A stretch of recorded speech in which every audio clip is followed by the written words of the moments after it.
You're listening to the Worldwide Sports Radio Network. This is the MD's Fantasy Football Show with Dan Mater, giving you the X's and O's of all things fantasy on the Worldwide Sports Radio Network.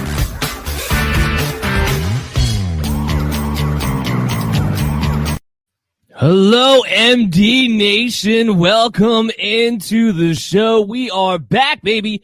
The MD's Fantasy Football Show on the Worldwide Sports Radio Network, WWSRN, also presented to you by Belly Up Sports. As always, I'm your host, Dan Mater, joined here with my partner of the day, Mr. Christopher Dowhauer. Chris, how are you doing? I'm doing well. Beautiful afternoon today and get to talk some football. Excited.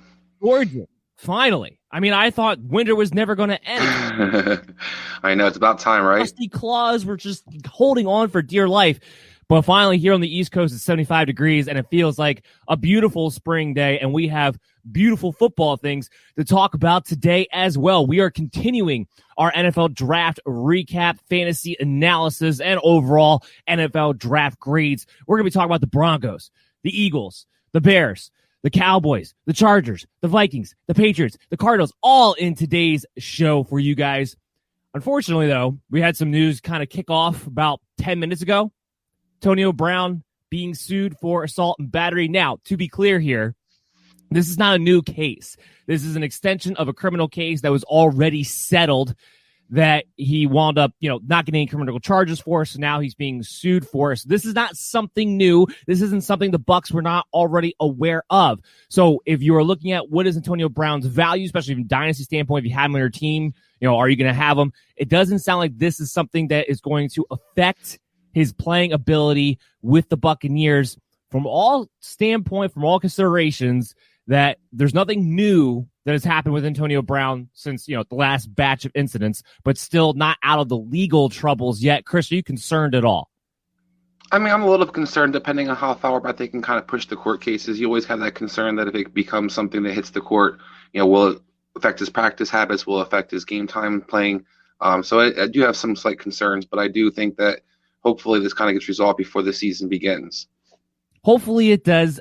Either way, we would not expect any sort of suspension. But again, this is something that's already been ongoing, so nothing really to worry about there. So I just wanted to get that out of the way because that was already big news this morning. We had the NFL schedule come out on Wednesday. We'll debate if we do some work on, of course, we'll talk about that as we get through, but we might do a special episode just on that. We'll see, either between this one or the Belly Up Fantasy Live show on Tuesday nights at 8:30. The thing is, a lot of people like to do these NFL schedule release videos right away, release episodes. The reason I don't necessarily jump on that all the time is because schedule, at the end of the day, you don't know exactly what your matchups are going to be until we get into the season. Defenses are so drastically different from year to year, even, frankly, from beginning to end of season. So that's why I don't like to get carried away with the NFL schedule. It's something to kind of look at. But, Chris, when you are drafting your redraft team, especially because that's what affects more than anything else. Dynasty-wise, schedule means nothing. So redraft league, is there any part of the schedule you are looking? Are you looking at the playoff schedule? Are you looking at the beginning of the schedule? Just kind of get, maybe there's a tiebreaker there between two players? I think the key for me is I kind of look at the very beginning of the season, maybe the first 2 or 3 games, kind of to what your point was. You really don't know what you're going to expect from year to year, but you kind of look for those cupcake matchups in the first 2-3 weeks because, it's really very hard to kind of gauge how teams kind of start off. So you're looking for somebody that maybe has, a Cincinnati or Detroit on their lineup early on that you feel like, I feel strong with, go against their defenses. And then I look at the playoffs, not so much against the matchups, but to see kind of whether I'm going to deal with. So I like to kind of see if there are going to be teams that are going to play with in possibly it's going to be a dome or possibly it's going to be a cold weather. That kind of helps me play things like kickers and things along those lines or running back sometimes where it's if I really need a tiebreaker, I can kind of look at those things. But for the most part, to your point, this, schedule, we really have no idea. You can sit there and pretend like every year, but you don't know who gets hurt. You don't know how teams are playing. So it does have a huge variety on how things are actually going to wind up turning out over the season. It's why I always draft Atlanta's kicker all the way from Matt Bryant to Young Hoku every single year for the leagues that actually still have kickers out there, but it is a factor from that sense.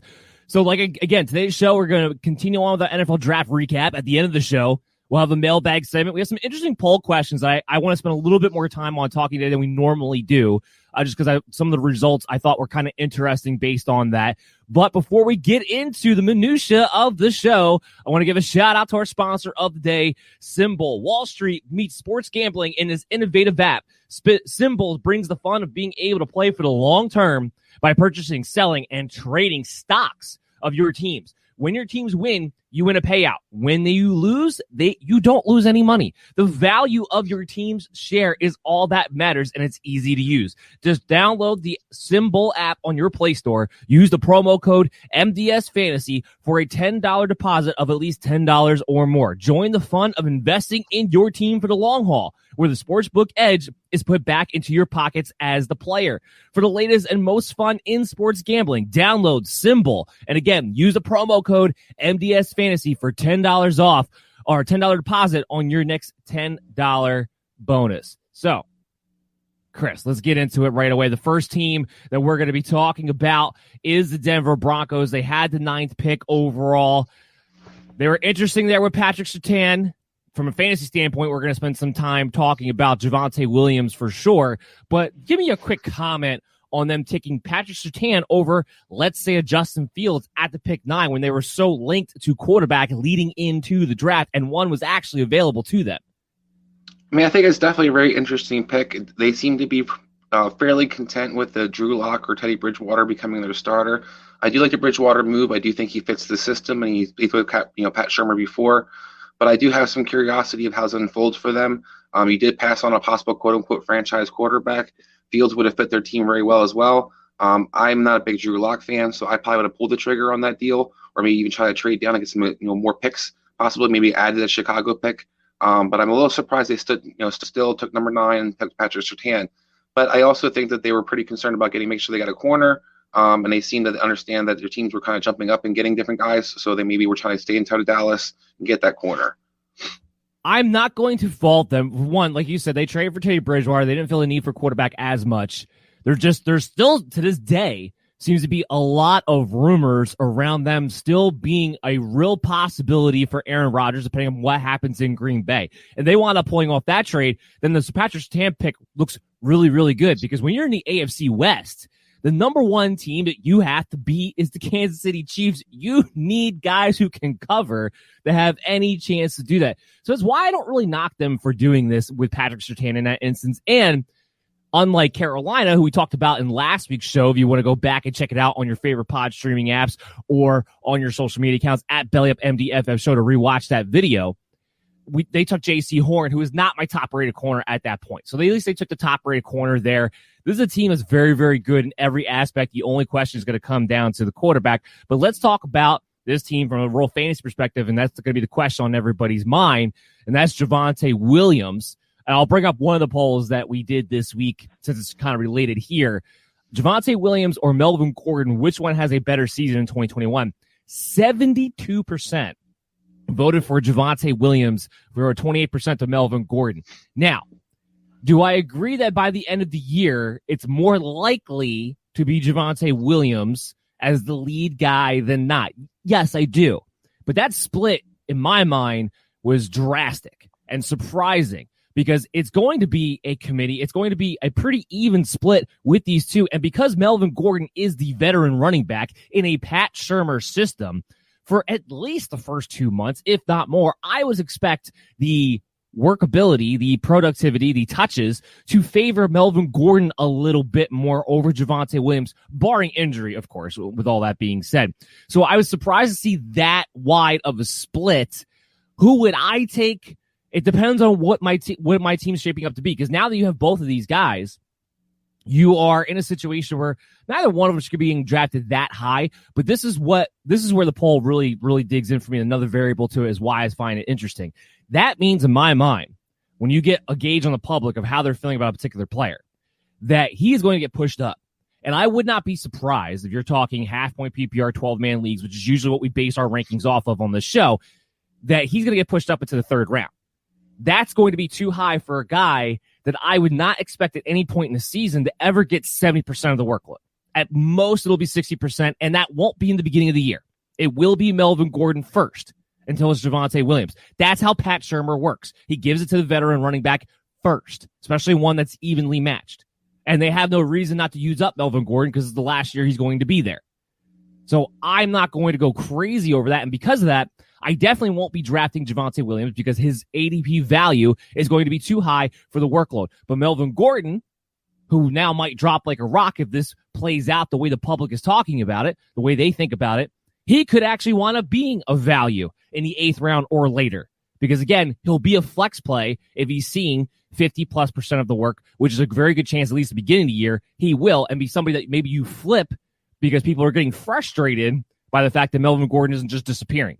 Give me your thoughts on the poll, Javonte Williams, Melvin Gordon, that whole situation. I mean, I love Javonte Williams, and I think he's going to be a stud. But I also think that you need to look at the coaching staff and kind of the tradition what Denver's been doing the last couple of years, particularly last year. Melvin Gordon joined the backfield. I already have Philip Lindsay, who was already a 1,000-yard rusher. You already had Royce Freeman still in that backfield. And if you kind of watched out the season, unless there was injuries to 2 of the 3 running backs, they pretty much consistently rotated 2 running backs. That was pretty much what their game plan was. They even talked about not being able to run the ball as much as they had hoped to last year because of kind of their struggles on offense and because their defense wasn't quite good. I think this year you're going to see a reemphasis on the offensive, trying to run the ball, establish that. And I think Melvin Gordon's getting paid $8 million for not to sit on the bench. So I do think it's going to be a pretty much 50-50 split.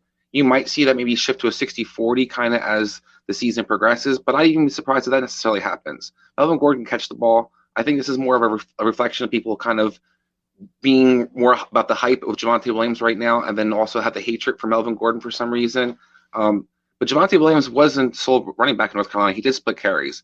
Melvin Gordon's been traditionally splitting carries for the last 3 or 4 years now. So I think that when you look at the kind of the pairing, there's no reason for the Denver Broncos to necessarily pick a featured guy this year. And I don't think they necessarily will. I think you're going to kind of see a rotation in series, and even how guys kind of match up. You might see Melvin Gordon used more on 3rd downs initially, maybe throughout the season because he is a good pass protector, because he does catch the ball. I don't think there's it's a guarantee that Javonte Williams is going to be that stud back that you're looking for, even going into the playoffs. No, agreed. And there's been this emphasis over the past few years.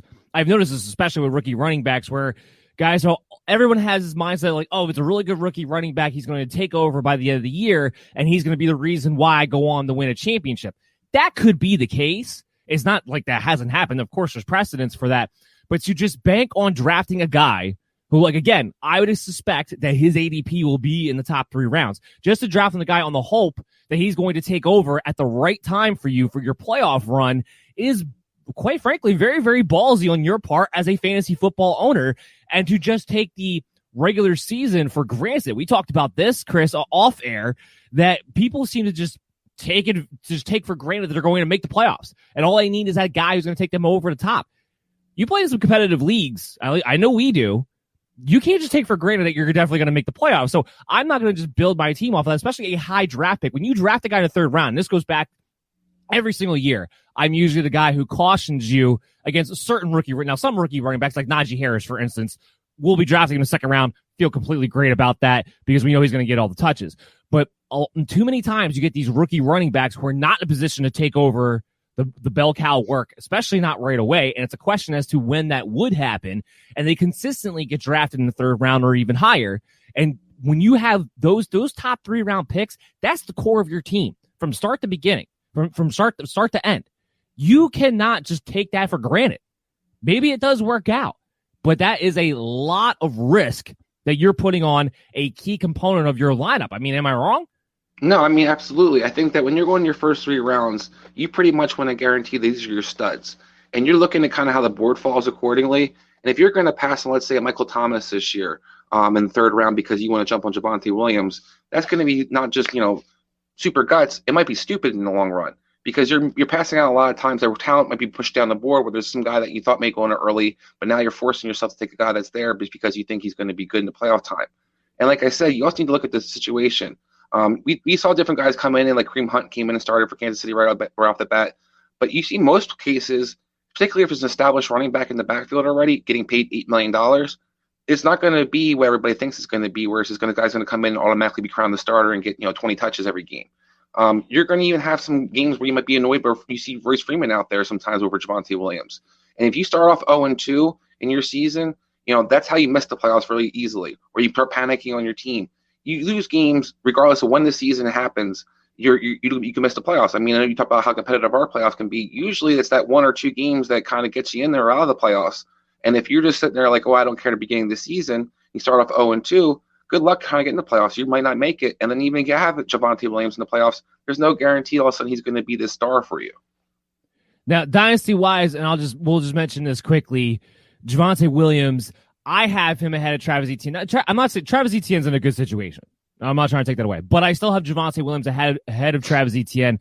I think there's purely based on this, I think there's a better chance, maybe starting in 2022 or beyond, that Javonte Williams at some point in his career will be the 3-down bell cow back. I do not think Travis Etienne will ever be that guy. I think there's always going to be somebody he's going to be splitting a significant amount of the carries with. And that's ultimately what it boils down to for me, why I have Williams a spot ahead of him. Not to mention, I think he's on a better team with a coach that I trust more. I mean, we got to see what comes out of Urban Meyer and Jacksonville and all that. But I trust Pat Shurmur when he has a featured back, that featured back will always be really good. So that's why I have Javonte Williams one spot ahead of Travis Etienne on my dynasty rankings. Where do you sit there? I mean, I think absolutely is a great point. I look at Etienne more like an Eckler type, where he's going to be productive, but you always kind of question whether they're going to allow him to be the guy in the red zone, or are they going to utilize him in short yardage, where they can kind of take the pounding off him. We hear a lot about, Urban Meyer already talking about using him the 3rd down back, which he both agrees probably crock. But you do see the idea of this guy not necessarily going to be somebody who's going to be featured between the tackles. So I do think he's always going to kind of split carries. And we look at Williams, he's built to basically be a bell cow eventually. And I also think that you talk about Pat Shurmur. Pat Shurmur likes to utilize the running game and consistently with utilizing the running game. He doesn't get real cute about it. He doesn't use a bunch of jet sweeps or anything like that. We don't know what Urban Meyer is going to do. We're going to know if we're going to see the Ohio State/Florida offense where, we see a bunch of gadget plays and guys are kind of stealing carries that way. So I'm kind of curious to see how it unfolds there. And I think there's pretty much money in the bank that Melvin Gordon's going to be last year in Denver, and this year this will be Javonte Williams' backfield to kind of move forward with. They did spend a high 2nd-round pick on him. And if he produces and is healthy, I see no reason why he won't be a stud moving forward. Yeah, I agree with that completely. All right, so let's move off Javonte Williams. I do want to talk about, there's 2 more picks from a fantasy perspective that the Broncos took. We want to talk about a little bit. That's the next round, too. 3rd round. Thought they got great value with Quinn Menarez. Trying to talk here. Quinn Menarez. He can play center or guard. They need interior help. I like this guy a lot.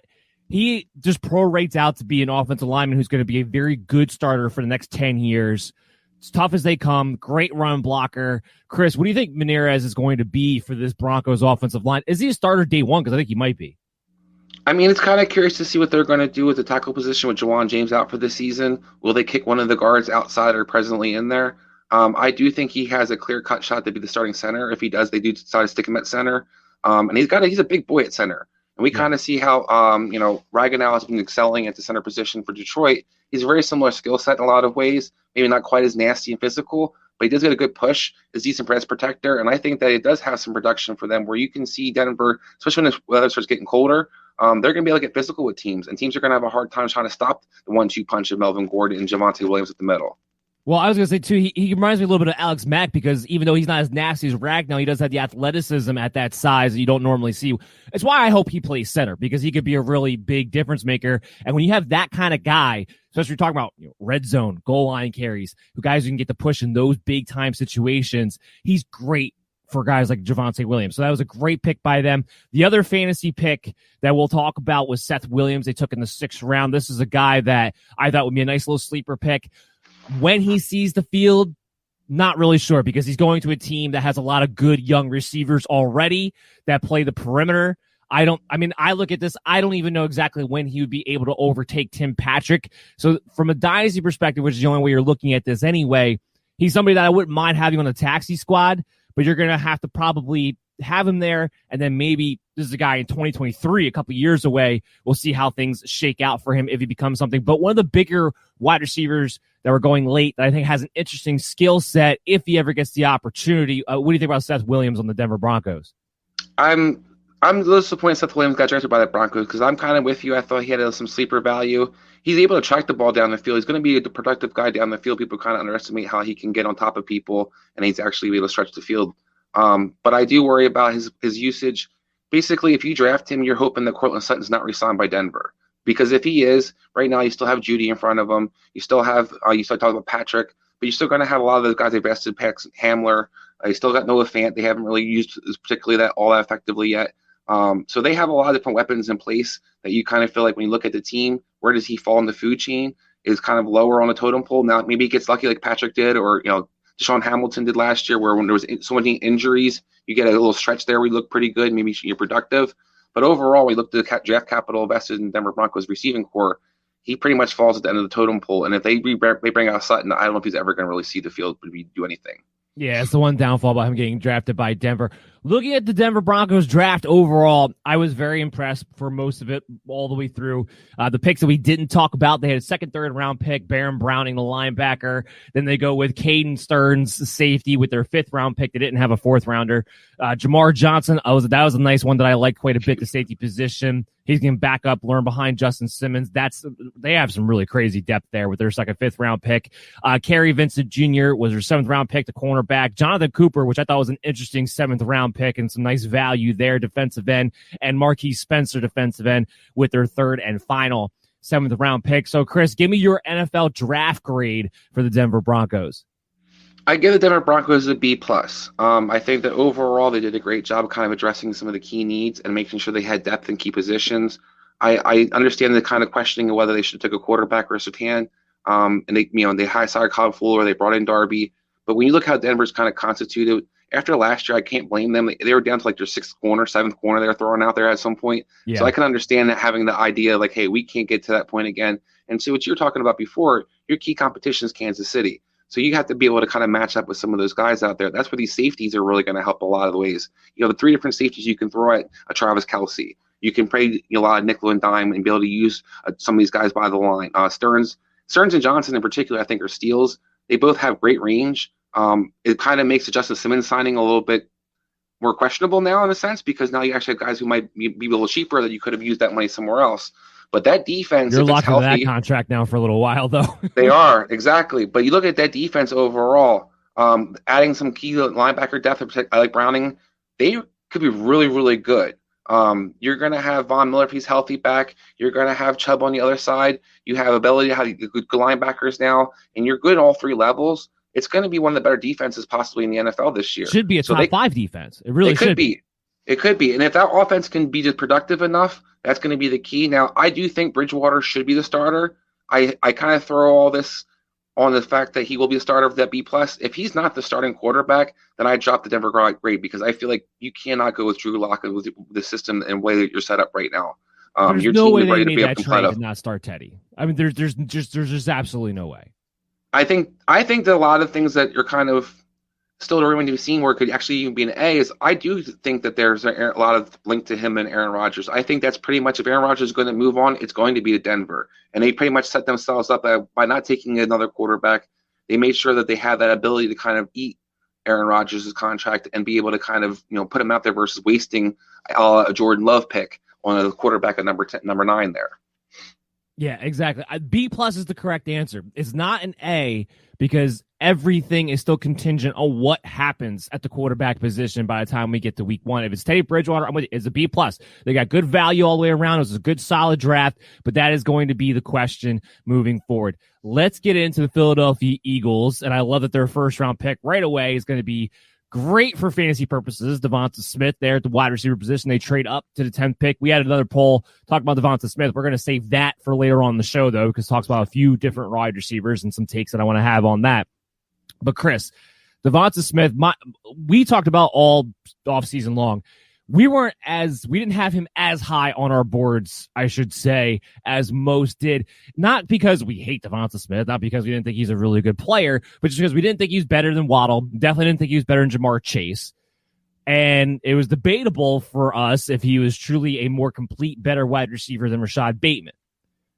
But he goes to the Philadelphia Eagles. Very few better, especially fantasy-wise, landing spots he could have gone to. He's moved now ahead of Rashad Bateman for me because of his landing spot.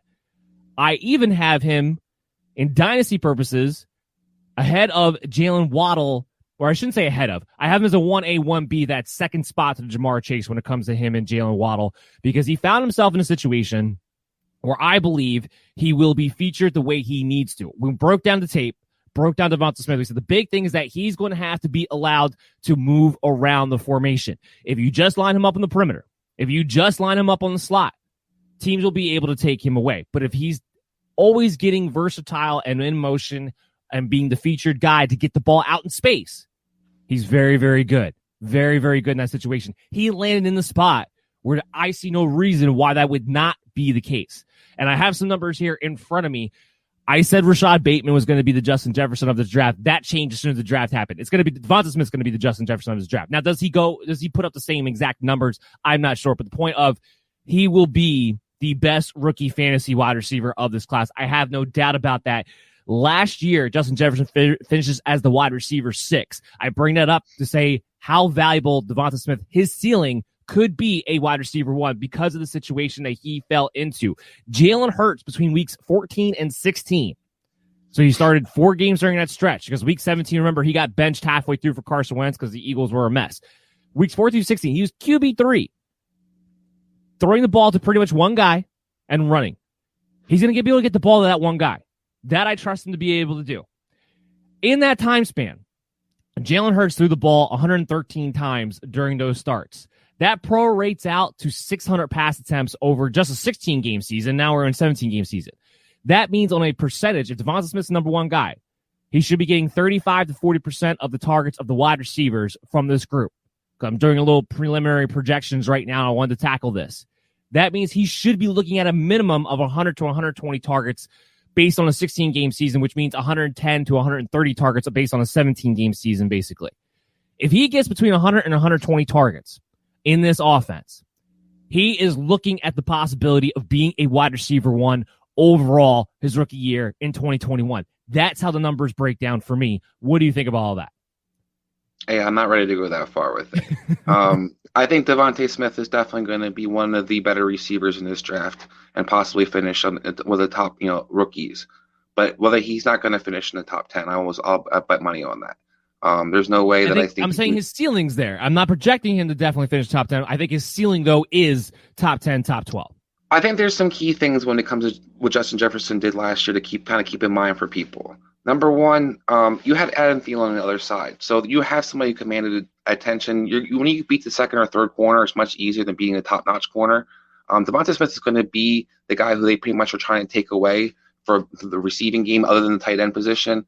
And I also question Devonta Smith's red zone usage. While I think he's a great route runner, and I think he's going to be very effective between the 20s, I do wonder how productive he's going to be when it comes to touchdowns. He doesn't have a big body. He's not really kind of be able to separate and be able to physical guys down low necessarily. So he's going to have to Jefferson only had 7 touchdowns and wasn't utilized very much in the red zone. A lot of it came outside on bigger plays. It's kind of what I'm expecting for Devonta Smith. I don't disagree. I think that you look at the Vikings offense, though, they're much more explosive in general, what they kind of bring to the table than I think the Eagles are. I think that we have the ability to, use a Dalvin Cook, like I said, a Thielen commanding kind of a safety over help tension as it is. Justin Jefferson has to beat one guy. He beats the one guy, he's got a touchdown. I think Devonta Smith's going to have a little bit more attention paid to him. And I also we're a little worried about the receivers a little repetitive on the Eagles. I do think that he fell into a great fit when it comes to statistics-wise. But I think for the Eagles, Bateman actually been a better fit for them in the set, per se, because they have so many guys who kind of will be ideal moved around in the slot on the outside. You don't really have that true outside receiver right now on their team. I think that might be a little bit hard. I had to kind of see how the coaching staff kind of adjusts accordingly. We've seen T.Y. Hilton, we saw Paris Campbell kind of be featured in Colts offense. But we also seen usually some kind of backside receiver. It's usually a taller, bigger guy that kind of has more production than you kind of expect. We had Pittman last year. I forget the guy, but it was, I think, Pascal or whatever his name was the year before. There's usually that guy can be the route runner. Now, maybe Smith's that guy, but I do have some concerns whether he's going to be able to be week in, week out, be a consistent player out there.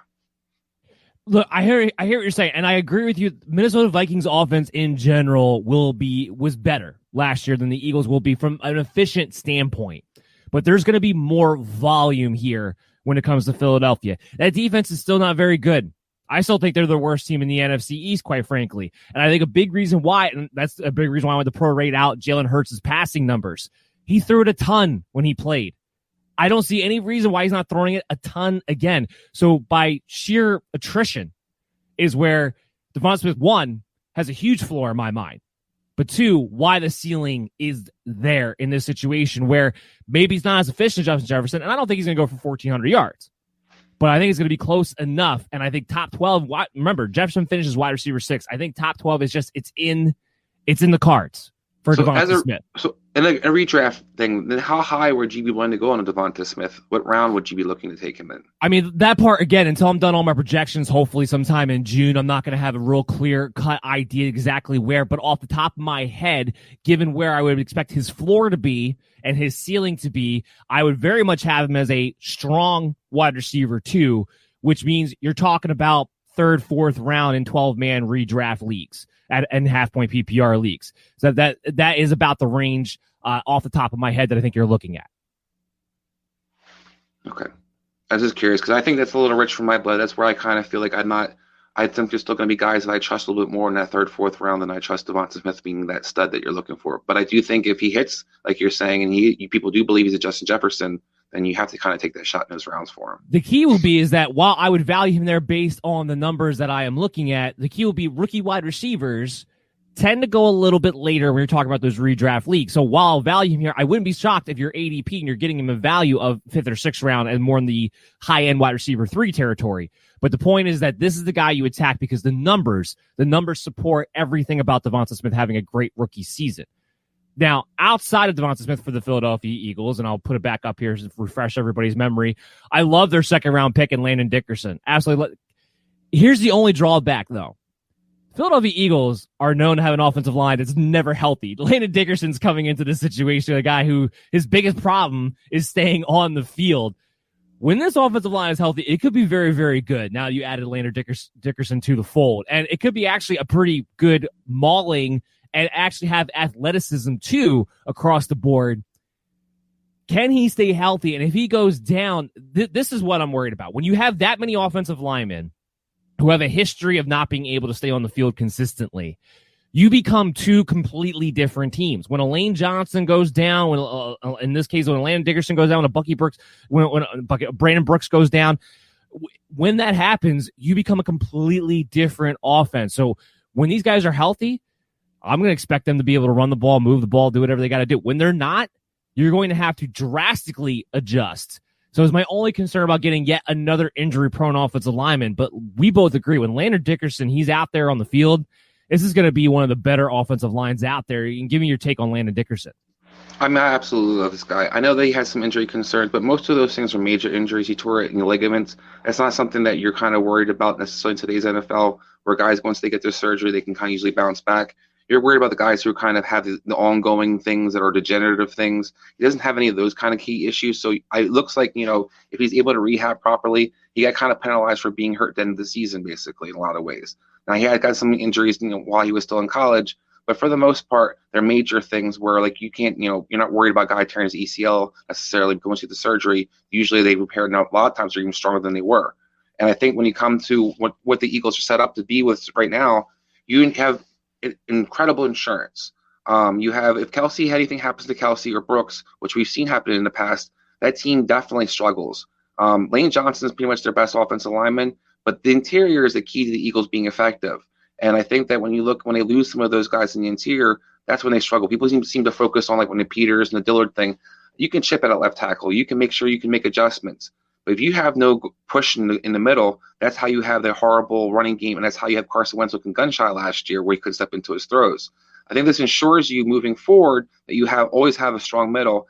And if things can work out properly, and people is healthy for this year in particular, you have Kelsey, you have Brooks, and you can start Dickerson at the other guard position over Samunga, and have probably, to me, the second best offensive line possibly in the NFL. I mean, I think maybe be third because now the Chiefs are just ridiculously loaded. But you look at Dallas, you look at the Eagles, had to be talked about in that conversation where you look from top to bottom what they kind of bring in. And to me, you still win in the trenches. So I think the Eagles actually could be surprising to some people if they have all 3 of those guys healthy in the interior.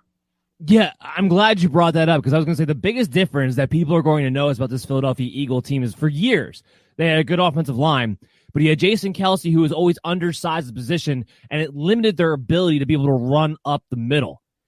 you're going to see the huge difference between a Jason Kelce and a Landon Dickerson when he's out there, when you're punishing people up the middle, when you're getting to the second level, when you're able to run up the A and the B gap. That's going to be huge, especially you're going to have him and Brooks. That's going to be a dominant side of the line to be able to run up the middle on. Now, we'll get into the running backs when we talk about the team profiles. I think it's something going to be very interesting to talk about there. But that's kind of why I like this pick. And as I think it's going to be very interesting for the Philadelphia Eagle offense in general when they have a Landon Dickerson out there, why I thought it was a big pick to begin with. The other fantasy relevant pick that we'll talk about first before we give our draft grades for them is Kenneth Gainwell there in the 5th round. Now, with Nick Sirianni comes in from Frank Reich, from Doug Peterson, from a long litany line of coaches that tend to play 3 running backs, whether they should or should not. And that's going to be the key here. Now, they did re-sign Boston Scott. I would suspect that Kenneth Gainwell will be suited for that role. Whether it happens this year or not, we'll see. I think Gainwell this year will probably just be a special teams player for the most part. It's going to be after this, but it means that they are going to have, past 2021, past Boston Scott, they're still going to have a guy who is a third down specialist. Everybody's trying to figure out the value of a Miles Sanders right now. And I got to tell you, I'm not sure where. I'll go through my numbers and I'll figure it out. But right now, top of my head, I'm not sure where on the spectrum I feel about Miles Sanders, because we have one or two things that could happen. You have, on one hand, we're praising the offensive line and how good they could possibly be. Jalen Hurts, a mobile quarterback, tends to add an extra half to full yard per carry average for running backs. So that all bodes well for Miles Sanders. But Jordan Howard, would I be shocked if they decided Jordan Howard gets the ball within the 5-yard line every time? No. Would I be shocked if Boston Scott or Kenneth Gainwell, the guys out there during 2-minute drills and 3rd and long situations, like a Nyheim Hines role for Frank Reich, where even with Jonathan Taylor, as great as he was, still had to deal with the fact that Nyheim Hines was going to be out there on 3rd downs and big key passing down situations? I wouldn't be shocked by that either. Does Miles Sanders turn into Marlon Mack, a guy who used to catch the ball, one of his better skill sets, and yet now became nothing more than a running back on 1st and 2nd down between the 20s? There's a long, wide range of outcomes when it comes to Miles Sanders, and I think Kenneth Gainwell proves that continues to be a concern for me. Where are you at with Kenneth Gainwell and what it does for the Philadelphia Eagle backfield? I love your Marlon Mack analogy. That would be my number one concern. Do they turn him into Marlon Mack? People seem to forget Marlon Mack used to be the pass-catching and receiving back for the Colts. And then suddenly he was no longer used or utilized at all in that role, and you had specialists kind of being rotated in. I do think you're going to see a lot of 3 running backs be usage. We've kind of seen that historically for the Eagles, just in general. Anyway, Manny Reed was there. We see when Peterson was there. They always kind of have some, whether it was Smallwood, whether it was a Scott, they're always throwing some extra guy out there, it seemed like. But when you look at what Sanders can be productive-wise, I think he can have a really solid year because the line is going to be good. All of the Colts line was really good. But you got to really question how much is he going to be utilized in the passing game, which severely limits him in PPR leagues and definitely limits him in just production overall. The team falls down, and we see this a lot of different backfields where once the team's down by double digits, they go to the passing game, and that running back never sees the field the rest of the game, or doesn't get another touch the rest of the game. So I do have some concerns about Miles Sanders, his dual threat usage actually being something that might be the thing of the past. And we kind of talked about, remember Miles Sanders used to catch balls, because maybe when you look at the Eagles, how they're set up and constituted right now, you have kind of guys that are specialists. And you talk about the goal line stuff. We saw the Colts with Marlon Mack also. I think it was Vic Ballard they were starting to use in the red zone. They're using different big guys in the red zone because they were trying to get the guys who were getting short yardage and the touchdowns here or there. So I would have concern that they're going to get cute sometimes in the backfield. And as an owner of fantasy, the last thing you want to deal with guys is getting cute. Yeah, I agree, and that's what scares me most of all. All right, so the rest of the Philadelphia Eagles draft, let's go ahead and give them our draft grade.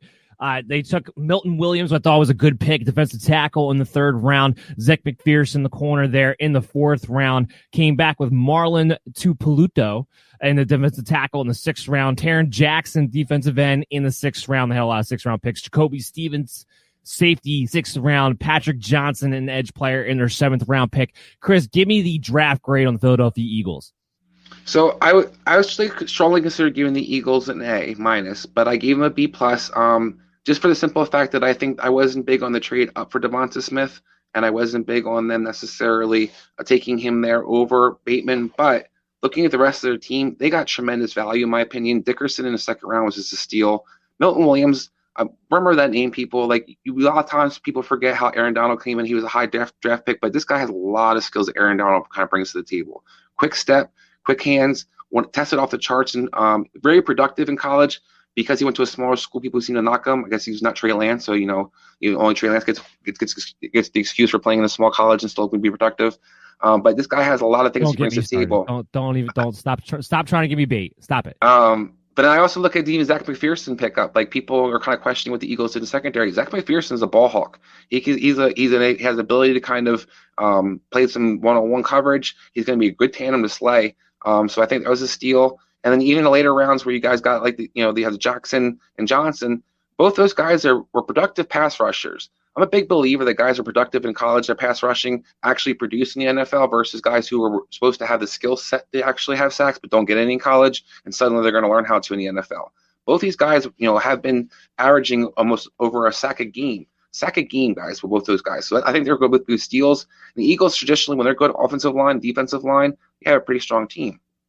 I am going to give the Eagles an A- for the simple reason they did something that a lot of teams struggle to do in this NFL draft, and that is actually get players of need, but at the same time, good, talented players in good value positions. And that is an all-around NFL draft approach that you don't see happen very often. So I am going to give them an A-. As far as a trade up, they didn't give up a lot to move up a couple spots to get their guy. So ultimately, I don't knock them for the trade.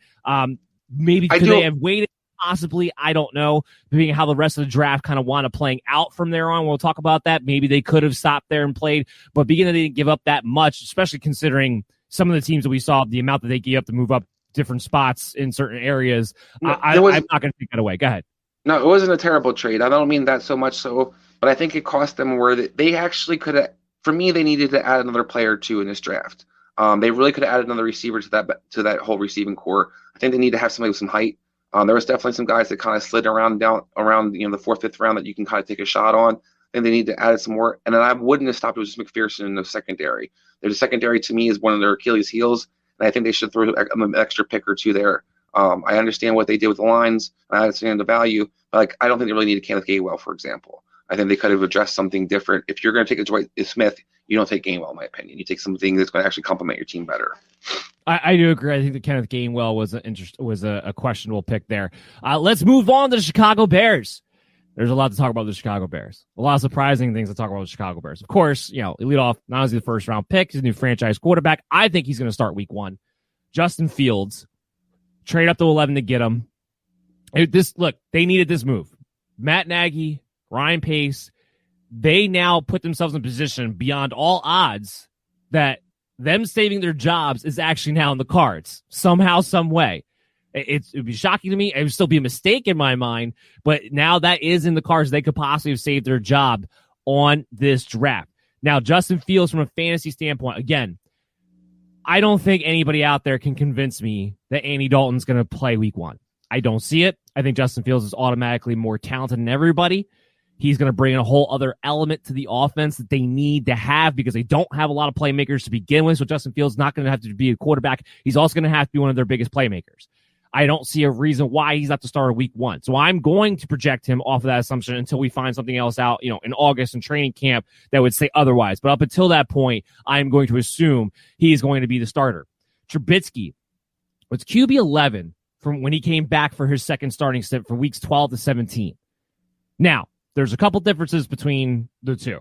Bill Lazor's calling plays, and the Bears offense was much more productive, much more efficient with Bill Lazor calling plays. From what we understand, Matt Nagy's taking back over. Why, I do not know. Why these could, and it's these Andy Reid coaches. That's what it is. It's the Andy Reid coaches where they hand it off like, okay, we suck. We'll hand it off to the offensive coordinator. They'll do well. The offense is doing well, but now they're getting credits. Now we got to take it back over. Now the difference is that Andy Reid will sometimes rebound in his play calling and that's why he's still Andy Reid and a head coach ultimately. But the rest of these guys, the Doug Petersons of the world, the Matt Nagy's of the world, the only one I've seen actually be successful so far is Frank Reich. And that's because he's actually a good play caller. These guys, they don't rebound. They don't learn. They don't learn from their mistakes. Matt Nagy has never learned from his mistakes. Every time he takes over the play calling, it's the same thing over and over and over again. It's predictable. So, and the one thing he lacked to do last year when he was calling plays is properly feature Allen Robinson. He wasn't able to properly feature David Montgomery in the run game. Those are your only weapons. Yeah, those are your only weapons. That's it. And if you're going to play Justin Fields, which again, I think you will, your entire offense has to be based on what you did at the end of last season.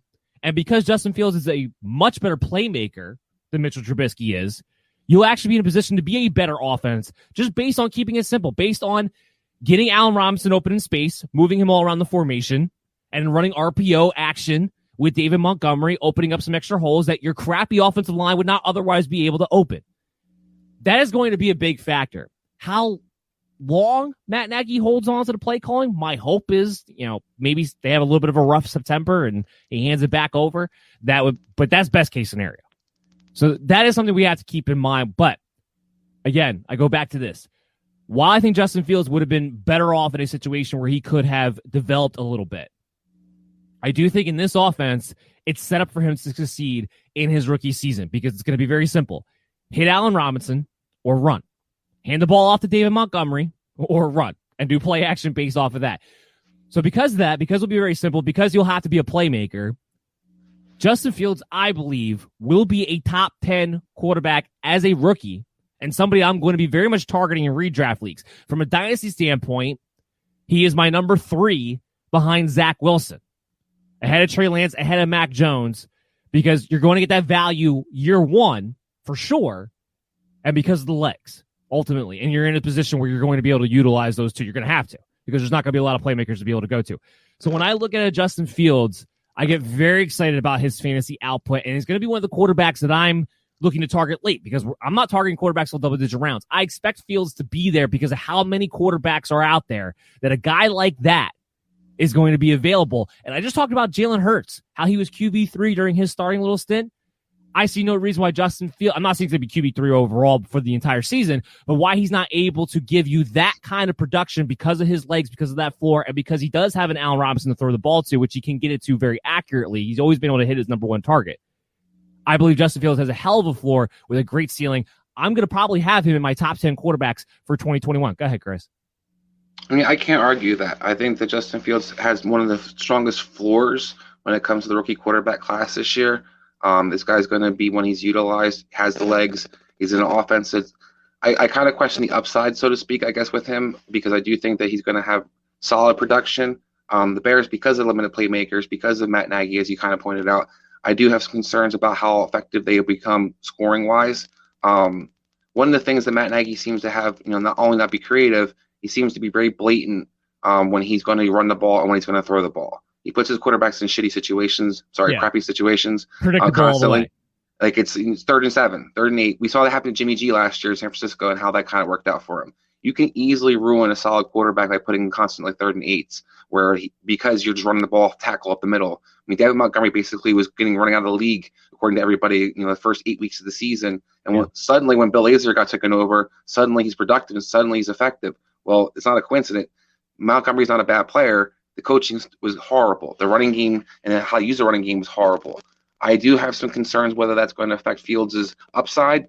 But like I said, I think he has an outstanding floor. I think he's definitely a starting quarterback in your draft leagues this year, where you could take him in your 12-man team or even a 10-team league. I think you can be fine with Justin Fields as your starting quarterback. I just question whether he has the upside to actually be more than that going down the road. Where that's why I understand where you have other guys kind of valued ahead of him, Trevor Lawrence and Zach Wilson. You kind of look at those guys long term, maybe they have more upside overall. Continuing on with the Bears draft, again, it was a really good draft from top to bottom, even just outside of Justin. Tevin Jenkins in the second round was a steal. I mean, we talked about the offensive line being questionable. Boy, does he help it out in a big way, especially when it comes to the running game. Speak to Tevin Jenkins, Chris. I love Tevin Jenkins. Here's my key with him, though. They cannot start him at left tackle or they ruin their pick. No, agree. That's the whole thing with the Bears that I'm concerned of in general. While things look good on paper to a degree, Chicago's had history of finding ways to sabotage themselves. And when you look at Tevin Jenkins, the first thing they're talking about is he's going to be the starting left tackle. He's not a left tackle. He's going to struggle with left tackle position. He's a great mauler. He's a great run blocker. He's got decent technique. And he'd be a fantastic right tackle for them. You pair him with Whitlair on that right side, they have something to build around. But we kind of seen the Bears where they have a solid offensive line in place, and that's kind of where Nagy comes to speak. They don't seem to utilize their physical guys well. So I get a little concerned when they have guys like Jenkins, who's a mauler, who's going to be very physical, and you're going to have him play a finesse position. I'm kind of worried about how that kind of folds, but I think overall, if they don't screw it up, I think he's an outstanding talent, and I cannot believe he fell that far to them. Another fantasy guy of note they took in the 6th round was Khalil Herbert. There's a good chance. Now, Tariq Cohen will be there, and technically on the depth chart, Tariq Cohen will probably listed as number 2, but really the actual backup running back to David Montgomery is going to be Cleal Herbert. If something happens to Montgomery, Herbert would come in on 1st and 2nd downs. I really love this guy coming out of college. I think he's the perfect sleeper type of running back for your dynasty leagues. Take him, store him, because I do think, number one, I think he's going to get an opportunity at some point, whether it's this year or next year. I do think within the next 2 years, he's going to get an opportunity to play. And he's going to surprise people with his tackle breaking ability, with his vision, with his sharp cuts, with his, he has an extra gear once he's able to get into the second level. Talked about this before. He's got a long way to go when it comes to pass blocking. And I don't know how much of a factor, if any, he'll ever be in the passing game in general when it comes to receptions. But this guy has a very particular skill set. I think he'll be a very efficient runner. Reminds me a lot of maybe a little bit more explosive Alfred Morris in some ways with the way he could probably be utilized in fantasy conditions. So, Chris, Cleal Herbert for the long term. We're not talking redraft. We're talking for the long term. What is your outlook for him? I think he's definitely a guy maybe take a shot on. I wouldn't necessarily draft him very high in dynasty leagues, but I do question whether or not Montgomery's going to get a second contract there in Chicago. So he does have a clear opportunity to kind of rise up the pecking chart. And we do know that the Bears historically like to rotate their backs as long as Matt Nagy is the coach. They usually have a second or third running back consistently being used. You can kind of follow Andy Reid's tree kind of does a lot of similar things. Talked about the Eagles earlier. So I think you just have a lot of different teams that you can kind of see where he has an opportunity. When he's out there, he can be productive. I like his quickness. I do think he could be a good pass catcher, honestly. I do think he has a skill set. I just think that part of the thing in Virginia Tech was he wasn't really asked to do that very much, and that wasn't part of necessarily their offense. But I think he has good hips, and usually if you have good hips and decent feet, you usually can learn how to be a pass catcher if you don't fight the ball. He doesn't fight the ball. So I think he has an opportunity to be pretty productive. I just worry about if they – just as long as Matt Nagy's there, you never know who's actually going to eat in that backfield at all, though. Well, and then we go to Daz Newsom, which was wide receiver in the 6th round that they taken. And the only real reason he's of note is because that second receiver right now is expected to be Mooney, but any receiver outside of Allen Robinson, frankly, that position's up in the air. So what do you think Daz Newsom has a chance to be in Chicago? I think just like that flash in the pan Chicago seems to have every year. I think Mooney will probably be the number 2 because they do seem to love him, but they always seem to love some guy they could take in the 6th or 7th round. We had Mims the year before. We've had Anthony Miller be out there. They kind of rotate that third receiver in a lot of different ways. And as long as you're able to kind of be productive, then they'll keep throwing you out there. So I think there's an excellent opportunity for him to, definitely get in the top 3. Does he ever become the number 2 receiver? I don't know. But I think that if you look at kind of how the Bears unfold, they usually have a guy that has that little streak where he's pretty consistent, he's pretty decent. You maybe have him for, a couple games here or there. Long-term value, I think he's got some because you have no idea if Allen Robinson comes back to Chicago next year. So when you look at their receiving core in general, they don't really have a whole lot of guys under contract moving forward. And unless they're kind of in cap hell in a lot of ways too. So that's where it's going to be really interesting to see, does he get a shot to actually be one of the more featured guys moving forward? Yeah, I don't think he's anything special, but he's a player, a name that I want to put out there of note because he does have a pathway to more playing time than maybe he necessarily would anywhere else. All right, so outside of that, their 5th round pick was Larry Borom at the guard position. They had Chris Tonga, defensive tackle, in the 7th round. So, Chris, give me the Bears draft grade. So I'm going to give the Bears a B. I would have given them a B- because I'm not thrilled with their draft overall, but the Justin Fields thing basically saves everybody, and everybody seems to love it, and I have to give them props for doing the trade. They didn't give up 3 number 1s like some teams I know. They did land their quarterback, and they had a great value with Jenkins. The rest of the draft's kind of iffy to me. I like the Herbert pick, but I don't necessarily love the fit for him. I think that they could have addressed him to other positions, particularly defensively, where I still can't believe they cut Fuller for no reason, in my opinion. And that's why I think A. Dalton will start at least 2 or 3 games this year. You got to justify cutting your starting corner for some reason. And then I do think that the Bears care about justifying anything. Go ahead. Well, we've seen Mike Lennon, We've seen Nick Foles. We've seen them screw up their situations at quarterback and still stick to the guy at least the first couple of weeks just because they think they have to in a sense. Now, does it usually wind up staying very long? No. That part I think everybody knows. If Chicago starts off 0-2, 0-3, Andy Dalton will not be the quarterback the rest of the season come hell or high water. We all know that. So I do think there's a lot of pressure in Chicago to start off well, but I'm not a big fan of the coaching staff or the general manager in general because I think that they've historically shown they're able to sabotage themselves year in, year out. And I think when you look at this draft, some of the things that they're missing, they didn't really necessarily address. I do love, like I said, the first 2 picks I like Herbert's talent. Newsom wasn't a bad flyer because he's got some skills, probably one of the more skilled players in their receiving core now.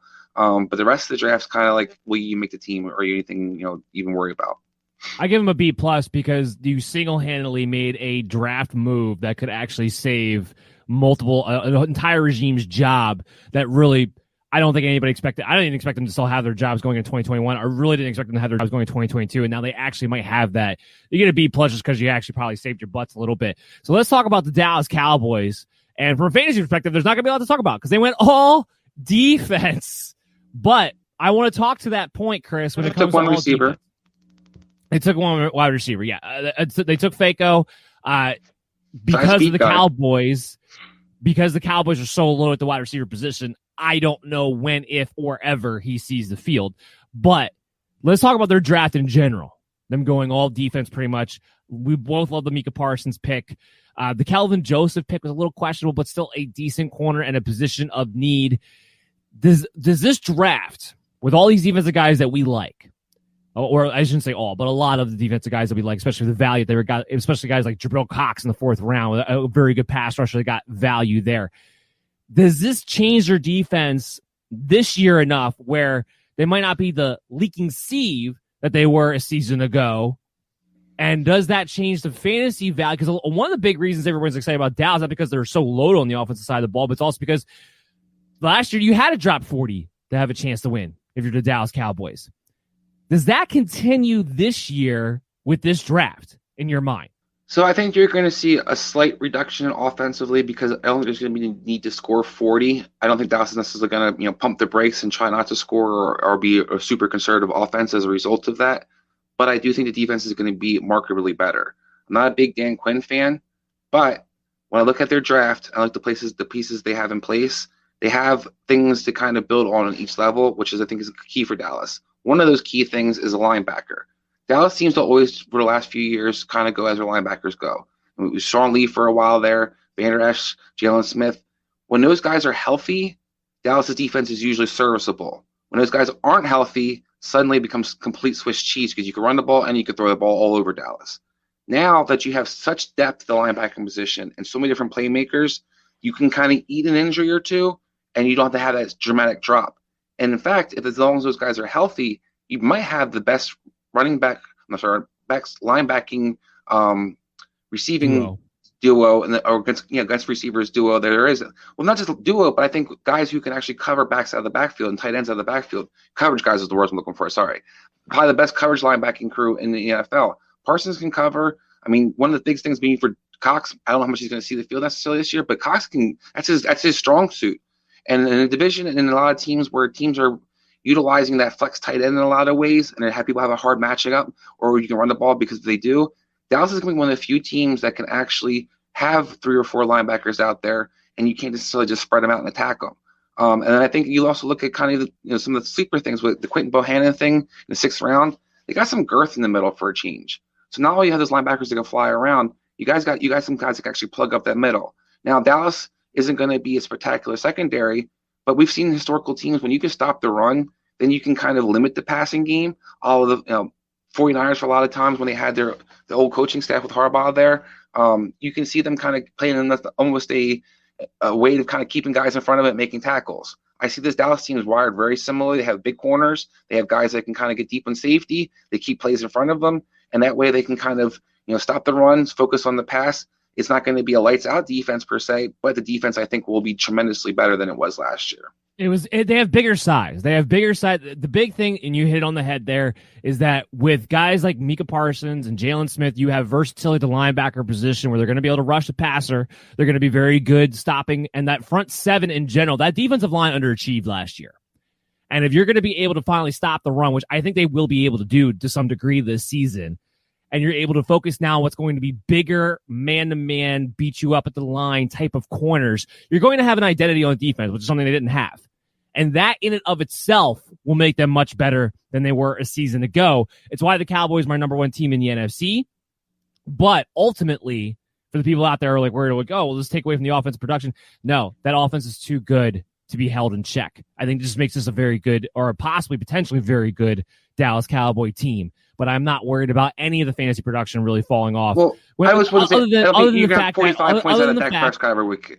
That's the only big difference, I think. I was just going to say, other than the fact that, yes, I don't expect historic numbers by the end of the season, or at least not at the level that they were doing it. But would I be surprised if this Dallas Cowboys offense broke some records? No, I would not.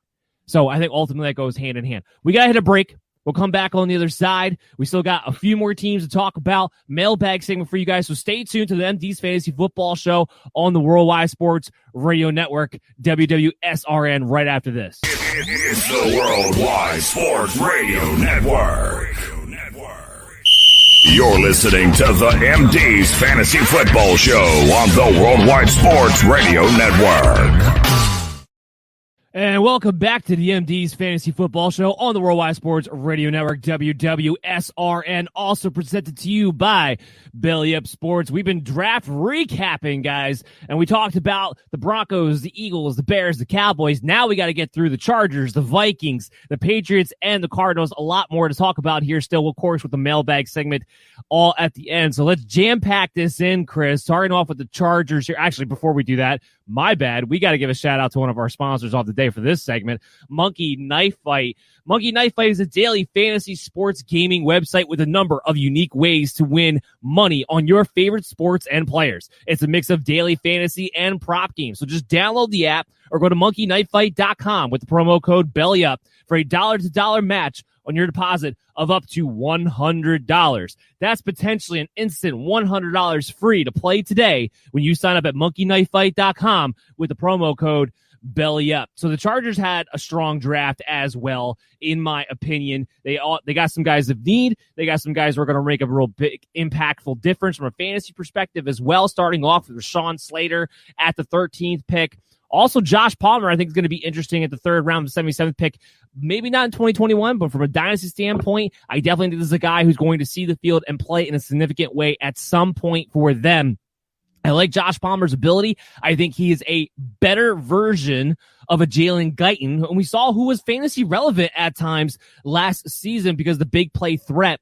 I don't believe Mike Williams will be there after this season. So there's a chance that Josh Palmer could be the second fiddle wide receiver to Keenan Allen starting in 2022. Very intrigued from him in a dynasty standpoint. Value him in about that second round in your rookie mock drafts because of what his potential could be, especially when you get later on in the second round where you start, getting to that territory of guys, of whether or not they're going to play as much, what kind of value you're going to be looking for. He's got the big play ability. He's got the big body ability. He fits that offense with Joe Lombardi very, very well as the second receiver to the featured guy. So I like Josh Palmer there quite a bit and what he could potentially be. He'll be somebody I even have my eye on DFS standpoint because he's somebody I think might get a crack to play and be a big play threat for him this year at some point too.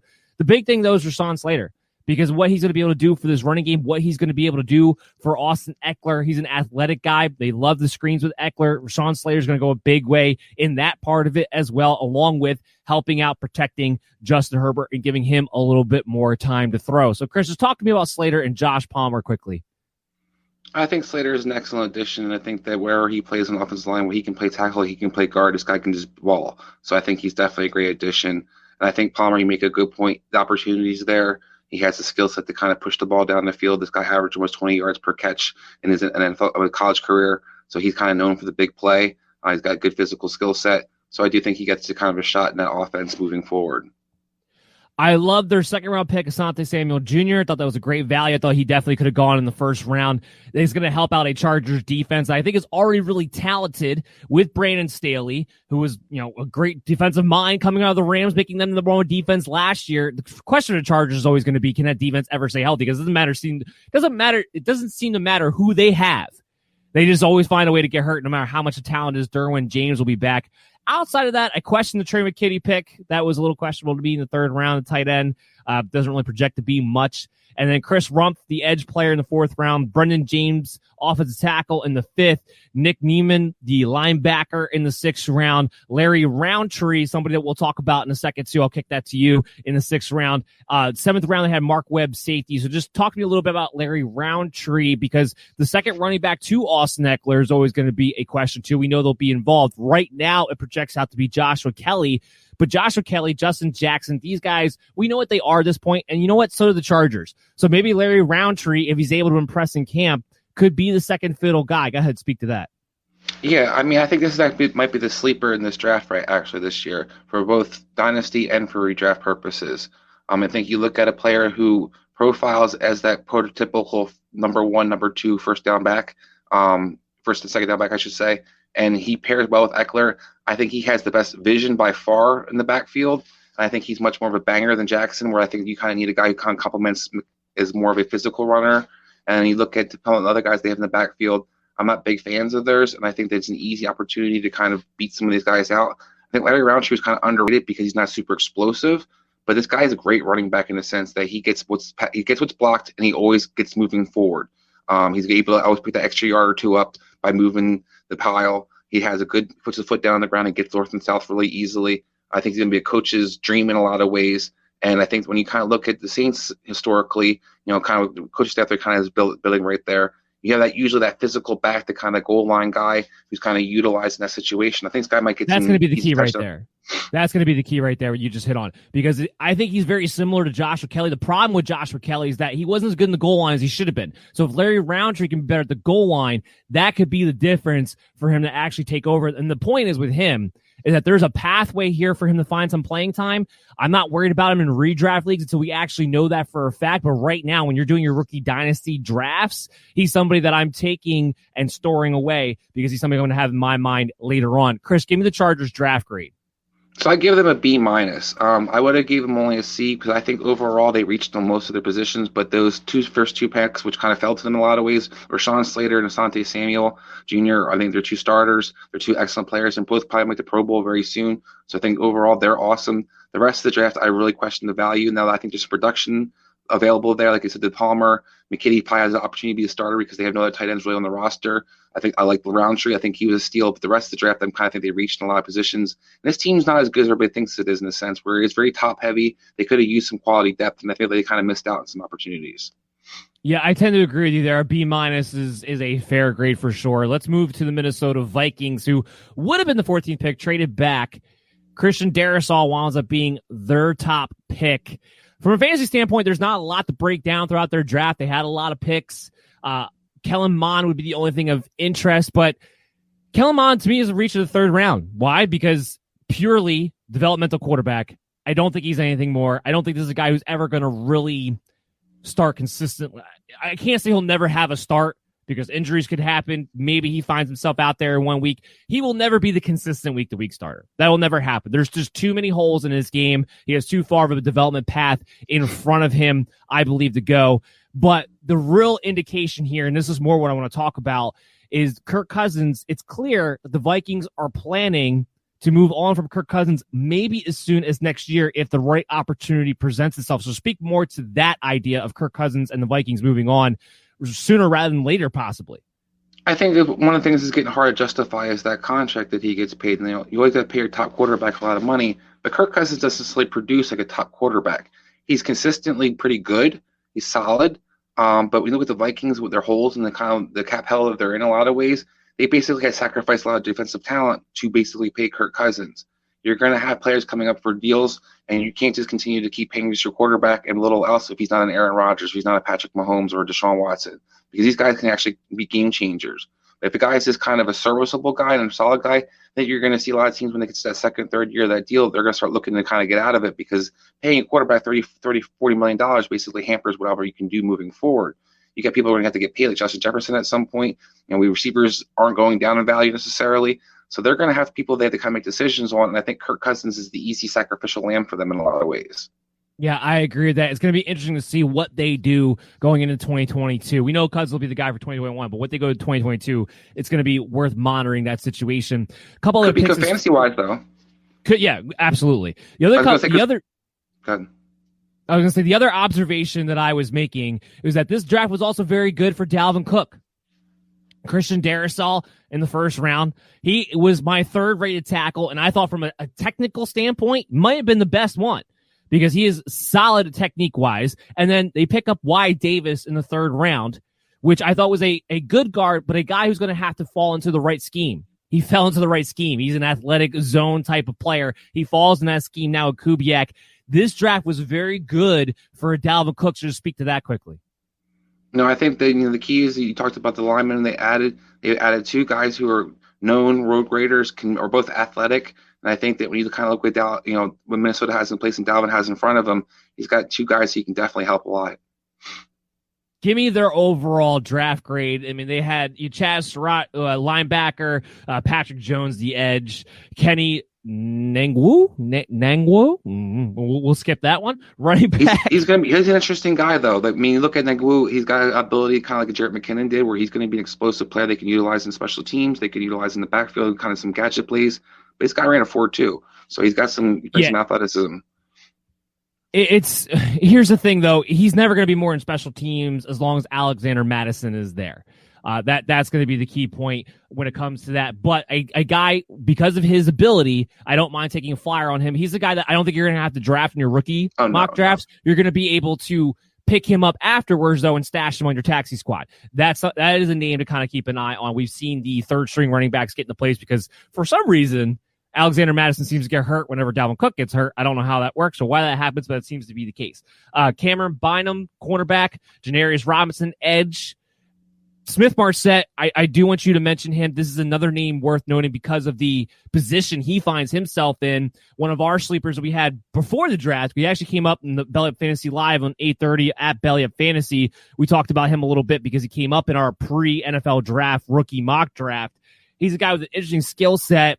Adam Thielen, along with Kirk Cousins, he may be on his way out the door come the end of 2021 into 2022 as well. Marset has that type of skill set. I don't think this offense is set up to really give a third receiver fantasy value. They haven't done it now. They haven't had a very good receiver to do it with either, but they also have not done it. I don't think they're set up in that way. They're set up to feature Justin Jefferson, Adam Thielen. But Marset, I think, so that's why I think for 20, because his name keeps coming up in 2021 situations, and I'm like, I don't see where the value is for that with given this, how this offense usually works. But for Dynasty 2022, I do think there's a real chance he is given the opportunity to replace an Adam Thielen if they in fact do move on. So just speak to me about Smith Marset, his dynasty, and his long-term value real quick. Yeah, he's not a guy necessarily. I definitely don't really look at him for draft value at all. I think that kind of to your point, this offense is going to feed the receivers. They use a lot of two tight end sets, and the BC Johnson's not just going to go away. But I think moving forward, if they are to move on, you take your chance and kind of add somebody to your dynasty roster. This guy is a nice flyer to take because you don't know what the Adam Thielen situation, how it's going to necessarily unfold. The guy has a history of getting open. He's able to kind of move around. The only kind of question I worry about him a little bit is I think he kind of takes away from Jefferson. Jefferson's best, he's used in a slot. I think that Smith is Marset is clearly a slot receiver. I don't really think he can play any outside. But he reminds me a little bit of like an Al Lazard guy where he gets an opportunity. He's going to be able to kind of produce in a consistent manner. He may never be a star or may never be somebody that you're necessarily targeting in fantasy, but a guy that you can kind of throw out there in the right situations to get you some decent points. They took Zach Davison, tight end in the 5th round, and then Jalen Tymon, defensive tackle in the 6th round. Okay, now give me your draft grade on the Minnesota Vikings. So I'm going to give them A-. I wanted to give them an A. The Kelly Mond thing, I agree with you. I don't think he's necessarily a starting quarterback. I think he will get a chance to start in Minnesota, unlike you, but I don't think he's a good value in the 3rd round. But everybody seemed to kind of not care about quarterbacks and just take them wherever they think they should. But the rest of the draft, I think they had a home run. Got a lot of guys that fit the Vikings too. A lot of Zimmer type of players that he can coach up and get better. You look at some of the steals, I think, when they're defensively with Heyman and Robinson and even Patrick Jones. One of the things the Vikings have really kind of struggled with is a pass rush. But we saw guys like Hunter come out of nowhere. We've seen Brian Robinson a couple of years ago come out of nowhere. One thing Mike Zimmer can do is coach up some of these guys, and he's got a lot of guys who have been productive and a lot of guys who are hard workers. So when I go from top to bottom of this draft, other than the Kelly Mond draft pick, I think it's an excellent draft. And trading That's down why and getting extra picks with Darsal, I think was a fantastic move. Yeah, overall, they had a great draft. I still give them a B+ because I think the Kelmon pick was just that much of a waste. But the rest of their draft, and to your point, the fact that they drafted guys that really fit their team was huge as well. So let's move on to the New England Patriots. They were a big story of the draft as well because Mac Jones they didn't have to trade up. All this talk about the Patriots trading up the other quarterback, all they had to do was sit there at 15 and let Mac Jones fall flat into their lap. We know he's the starting quarterback long term. Chris, what do you think the Patriots are going to do in 2021? I think you're going to see Cam get a shot initially. And I also think you might see that the Patriots get cute and kind of annoying for the first couple of weeks of the season, even maybe up the week to maybe like the midpoint of the season, where I think you might see a kind of old school college mentality of rotating quarterbacks based on who's going to throw and kind of run.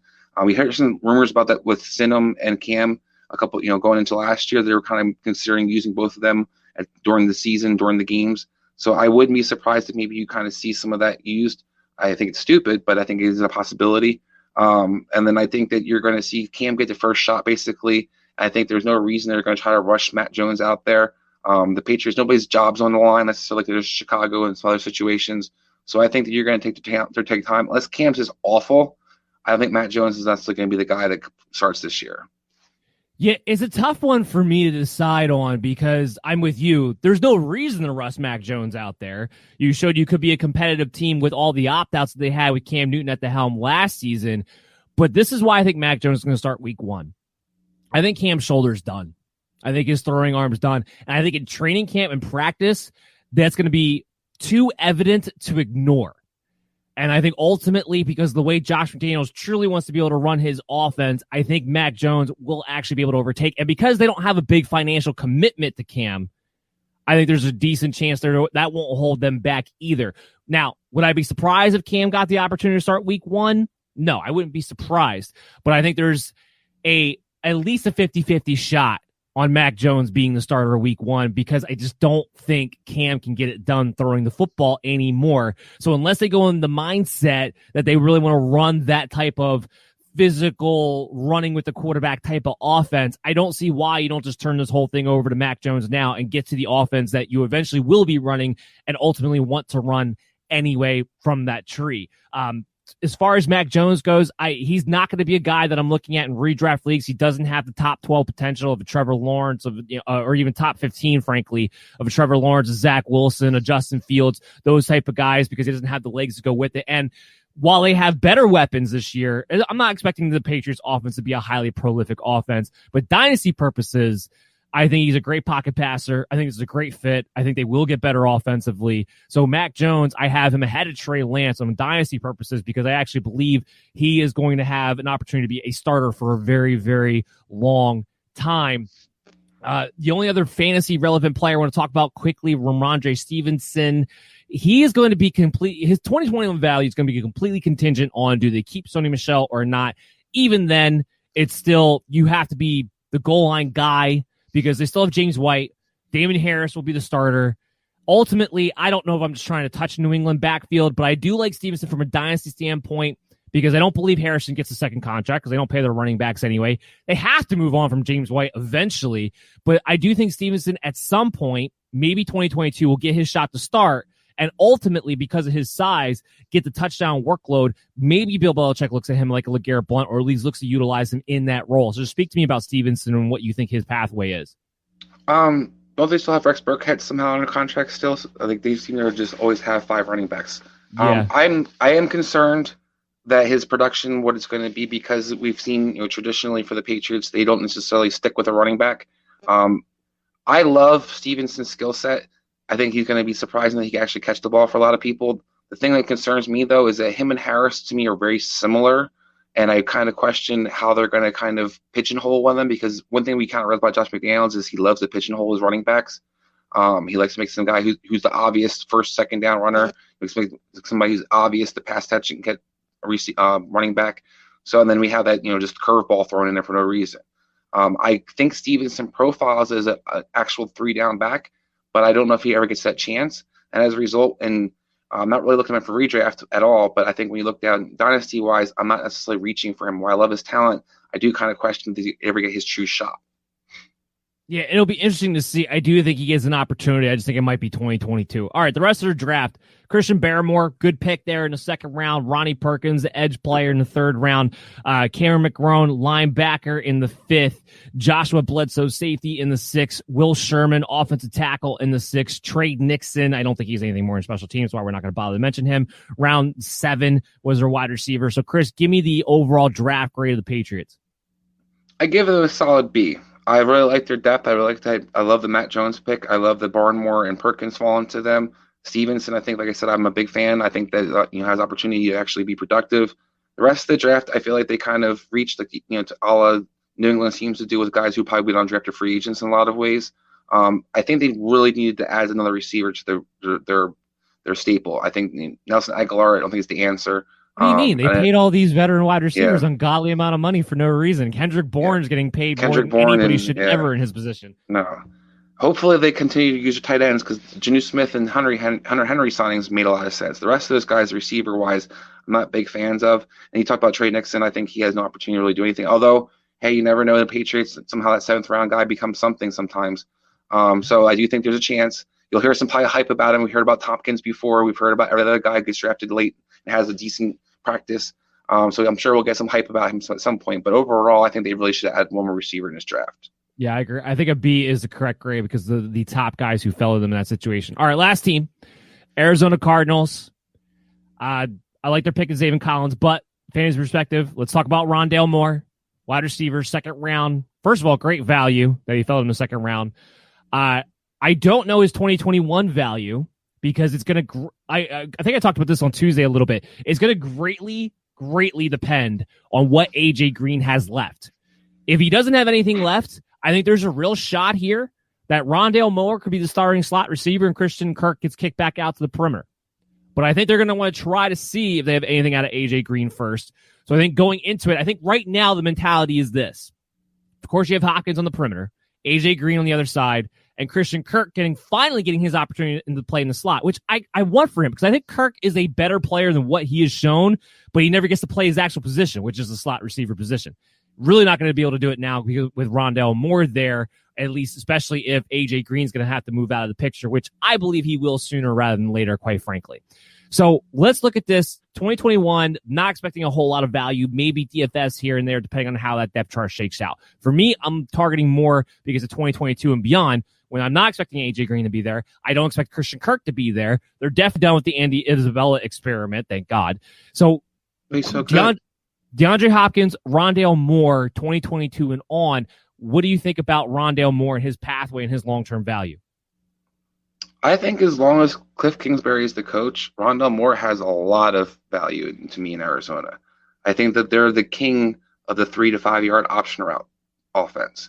And instead of having Hopkins be that guy all the time over and over and over again, or Fitzgerald the kind of last couple of years, you have a guy who could actually make that 3 yard, 5 yard catch and do something with it. I think they're going to fall in love with that. I think he's going to be a PPR machine moving forward. I think him and Kyler, so they can see eye to eye, specifically, like really see eye to eye. I think that they're going to be on the same page in a lot of different ways. And I think that when it comes to talent wise, people seem to forget this guy was basically a Tyreek Hill just because he's a little shorter, but he's the most explosive player out there. When you see him on the field, guys just can't get a hold of him. And I think when you see a guy that can get in and out of his routes and actually a good route runner on top of that, when he's out there on the slot and he has his option routes that are going to feature, you're going to see a guy like Wes Walker on crack, in my opinion. Like, you're going to see a guy who's just basic explosive, can take those 4 yard catches and turn them up the field. And I think it's custom built for Arizona's offense because of how they kind of attack the field right now.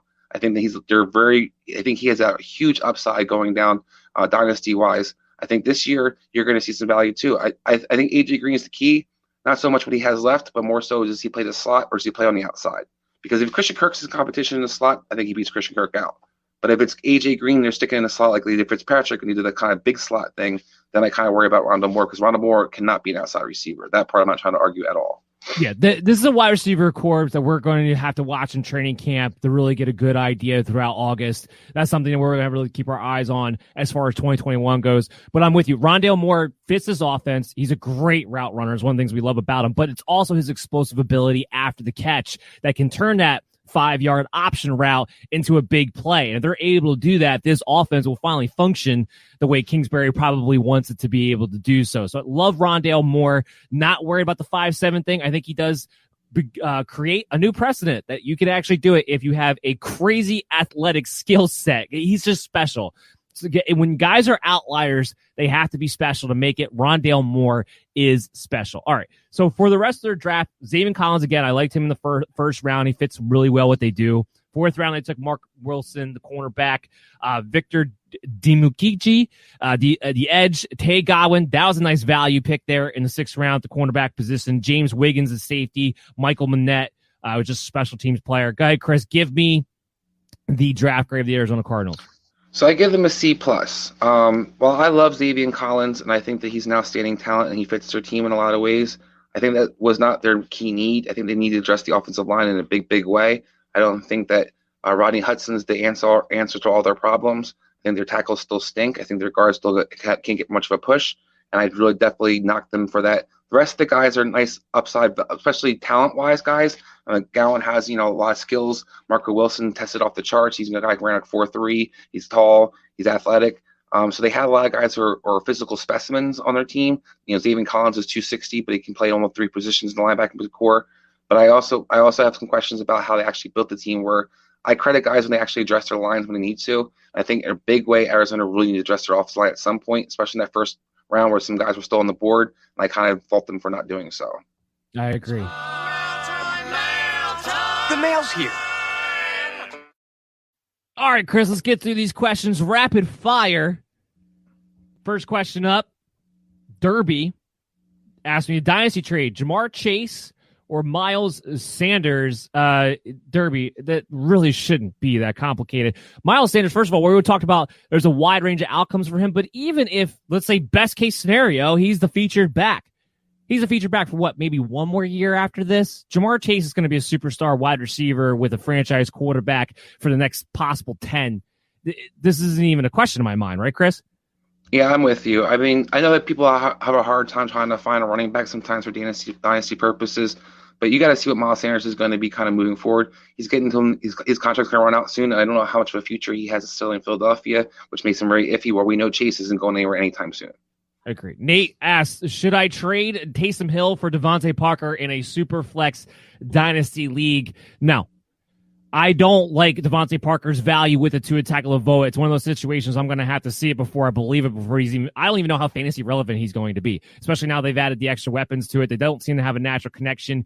Taysom Hill has a chance to be a starter. I don't believe he will be, but even if he's not, we know he's utilized. We know he's an injury away. I'm sticking with Taysom Hill. I know I'm taking Parker in that thing. I still think the receiver I think has, even if he moves on from Miami, has opportunity to still be a starter in today's league, where I think Taysom Hill is a one-trick pony. Could be possible. Patton, should I drop Darrell Henderson for Tutu Atwell in PPR Dynasty? No. Darrell Henderson is going to be involved, but even more than that, one injury to Cam Akers, and he's the featured back. He's the all-around back. Tutu Atwell, who knows when this guy actually sees the field? No, Darrell Henderson's still a good back. He's a young back. And if he winds up moving on from the Rams, I think this is a guy who's going to have an opportunity on another squad somewhere else down the road. So I'm Darrell Henderson all the way here, especially not dropping him for Tutu Atwell. Go ahead, Chris. Yeah, I'm 100% agree with you. I think that it's not a guarantee that there's not going to be some kind of split in the backfield as it is. I think that we saw that McVay make very much a big effort try to utilize 2, if not 3 running backs. So I don't see why him and Henderson and Akers are out in the backfield utilized. I think Atwell has a lot of things that have to happen for him to be effective or be productive. Spencer, in a redraft PPR league, do you take Calvin Ridley or DK Metcalf? This is a very good question. This is a tough question. PPR league and redraft, I will take DK Metcalf over Calvin Ridley because of the overall upside of a DK Metcalf to be a top 5 receiver. Not that I don't think Calvin Ridley can't do it, but let's assume Julio Jones is on the team and Kyle Pitts is there. There are other mouths to feed where DK, his only competition is Tyler Lockett. I would say outside of that, his only other competition is Russell Wilson staying consistent, which can be an issue throughout the entirety of the season. But we've seen DK Metcalf be a guy who can consistently, single-handedly win you weeks time and time and time again. Well, Calvin Ridley's a very good, consistent receiver. If I want a floor play, I might be going Calvin Ridley because of his consistency, but I'm going to take the guy that can just win me weeks, win me a championship on his own, and has an unnatural skill set. And going into his third year, by the way, I don't think we've seen the best of DK Metcalf yet. So I'm going to lean towards DK Metcalf. This is a very good, tight question. Go ahead. Yeah, I mean, it's really hard because of the PPR factor. I think Calvin Ridley is going to be one of those guys who's going to get 68 catches. Now, maybe it's only for 70 or 80 yards, but I do think his role in the offense, as you kind of see him in the Atlanta, is going to be that underneath kind of route short guy. While we kind of see what DK is, they like to send him down the field. He doesn't get the volume necessarily, and doesn't necessarily get utilized very close to the line of scrimmage. So I'd probably go with DK Metcalf just because of the touchdown factors. I think the touchdowns wound up being more and actually kind of breaking the fact that Ridley has more catches throughout the season, but I think DK's touchdown production will kind of outweigh that. But that's a tough one. That's a really tough one. It's going to be close between those two. It's going to be an interesting conversation to have throughout the summer. So that was our mailbag questions. We have a couple polls I want to talk about quickly before we wrap up the show. Devonte Adams, I asked this question, and I was kind of surprised by the answer I got, frankly. Is Devonte Adams a top 10 wide receiver in PPR leagues without Aaron Rodgers? 57% said yes, 43% said no. I disagree with the public on this one. I do. Really? Because I look at guys like Terry McLaurin. I look at other guys, Keenan Allen, very good, Keenan Allen before Justin Herbert. Very, very good wide receivers, number ones on their teams, but not top 10 guys because the quarterback play is so crappy. I have a hard time believing, because if it's not Aaron Rodgers, I'm going to assume for now it's Jordan Love. I don't believe in a PPR league Devonte Adams can be the number one receiver, can be a top 10 receiver with Jordan Love at the quarterback, even though he would still be targeted like crazy. There would still be a high floor. I think he'd be a high-end wide receiver, too. I think maybe he can sneak into the top 12, but that's why I posed the question at top 10. So technically, he can still be a wide receiver one in 12-man leagues. But I don't think he is a top 10 guy without Aaron Rodgers, assuming the quarterback is Jordan Love. Now, let's put it this way. If they make a trade to the Broncos, let's say, and they put Teddy Bridgewater as part of that package, and he winds up going to Green Bay, and he winds up being the starting quarterback, then maybe I would change my tune. So for me, largely, this is part of the idea that Jordan Love would wind up being the starting quarterback if Aaron Rodgers is gone. So go ahead. All right, so I'm not as big as Jordan Love hater as you seem to be, but I also want to point out Brett Hundley. I definitely think, hopefully, we both can agree Jordan Love's better, or should be better than both Brett Hundley. Has more of a skill set anyway. Yes. And we saw Devonte Adams be highly productive with Hundley as still as his quarterback. I still think he can finish definitely in the top 10. No, will he be number one? No. But will he finish the top 10? I think absolutely. I think you should look at that team and how much of a target share he's going to see from week to week. And I think you're going to even see, because it's a younger quarterback, you're going to have him featured even more in a lot of senses, where we see a lot of times that young quarterback locks on that first receiver, locks on the number one receiver, and kind of forces the ball to him. We talked about Allen Robinson being better this year as a result of having a young quarterback. I think you're going to see something very similar. I don't think he'll be better than without Aaron Rodgers, but I think he will definitely not fall out of the top 10. The volume will still be there. I don't question that part. But will the offense score as many points? No. Will he get as many touchdowns? No. Will he get as many big plays? No. So he's going to have to get even more volume, I believe, with a quarterback not named Aaron Rodgers to be top 10. I just look at how many receivers out there that are very good, but because of their quarterback situations are not top 10 receivers, I view Devonte Adams in a similar way because of that. Look at DeAndre Hopkins, though, when he was in Houston, and how many different quarterbacks he kind of went through, and he was still productive. So I think I'm not saying it's impossible. It's fair. That's definitely, and that's a good comparison as well to your point. Last one I want to talk about. Last poll, this is a big one for me. What rookie receiver will have the best 2021? I completely disagree with the public on this. I think they're getting wrapped up too much in the name than the actual situation. Jamar Chase, 60%. Jalen Waddle, 11%. I threw in Amon St. Brown because he's a name that I'm going to want to bring up a lot. He only got 5% of the vote. I'm not surprised by that, but I just wanted to throw him in there. And then the one that I think is going to be is Devonta Smith, only 24% of the vote as far as the best rookie for 2021. Jamar Chase, guys, he would have to become the number one target on the Bengals this year when you have a Tyler Boyd and a T. Higgins. That's not going to happen. I mean, at most, it's kind of an even split, but Tyler Boyd isn't going to go anywhere. He's not chopped liver. T. Higgins is a very good wide receiver. He's got 3 guys to share with as far as targets go. It's no guarantee he's the number 1 target on that team. Will he be good? Yeah. Do I think he's a wide receiver 3, possibly low in wide receiver 2? Maybe if he explodes off right away. But he is not in the position of a Devonta Smith with the volume and the floor and the ceiling potential of a Devonta Smith for 2021. The public's wrong here on this one. Go ahead, Chris. What do you think? Is this PPR? Yes. Okay. I think that you have to go. I think the public's wrong on this one too. I would probably pick Smith. The one guy that I'm kind of very curious that doesn't seem to be talked about is Waddle. While I know that there's other mouths to feed in Miami, if he plays the slot in Miami, he's going to see the ball a lot. And I think that he has an opportunity with one of those guys that currently has a really good season. So I know you're Smith love, and I can't argue anything. He's definitely number 1 receiver on the outside for the Eagles. Definitely has most upside. I think Chase is the guy that he's going to be productive, yes, but you do have other mouths to feed. To your point, I think when he looks at it, to me, the 2 guys that kind of have the most opportunity to try to shine will be Smith and Suggs. I'm sorry. Yeah, I agree with that as well. That's going to do it for our show. Hope you guys all enjoyed it. We'll be back next week. We're continuing on our NFL draft recap. So we'll do the same thing, same formula. Make sure you get your mailbag questions in at BellyUpMDFF Show. Check out the show, replay the show there, or go to your favorite pod streaming app. We're available to you on Google Play, Stitcher, iTunes, Spotify, wherever you like to go. The MD's Fantasy Football Show is always widely available to you. Make sure to follow the player news notifications because we got some football stuff that's coming out that's going to be really important for your fantasy team. So at BellyUpMDFF Show, again, you can follow me and Chris there. We'll be back tomorrow night on the Worldwide Sports Radio Network for the DC's DFS Challenge show that we like to do on Saturday nights from 9:30 to 10:30. And of course, Chaz will be joining that show as well. Chris, anything you got to say off before we sound off? No, I think we're finally here. We're finally getting to talk about football. It's exciting, and we're going to have rookie camp in no time, and here we go. It's crunch time of the year. It's getting warm and it's getting exciting. We'll see you guys next week. Everybody have a great weekend. You're listening to the Worldwide Sports Radio Network.